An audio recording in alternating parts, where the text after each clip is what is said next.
We forge and we work with refugees. Among all the problems refugees suffer, hunger is one of the most severe ones. Refugees rarely receive adequate health care, and with no one to turn to, often face chronic diseases and illnesses and mental health disorders alone. Many of these problems are the direct result of acute or chronic malnutrition. Most of us are aware that millions of refugees are forced to flee their homes in regions like Darfur, Burma, and Somalia. But we often fail to recognize the results of this process that resonate throughout the world.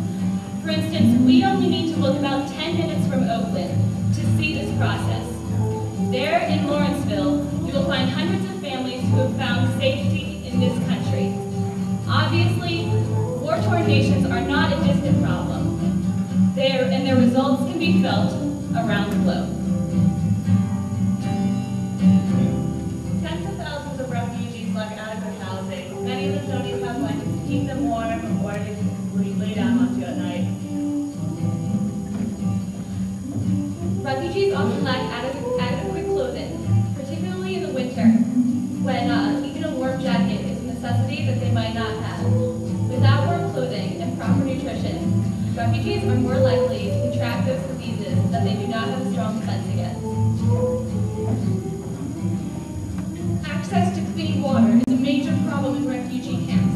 Unpurified water can lead to many diseases, such as cholera, and wells and pumps that are located far from the refugee camps make the simplest task difficult.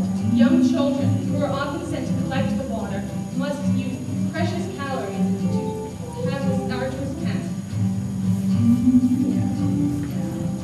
War and displacement interrupts education for refugees.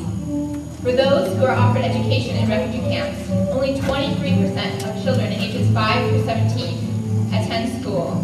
Without education, the cycle of poverty and hunger continues. When food prices rise drastically, the world's poor is the first to suffer, particularly refugees who are confined in camps and are placed under the mercy of foreign aid. That concludes our performance, and again, we are Forge, and we just sincerely thank you guys for coming out and supporting the cause.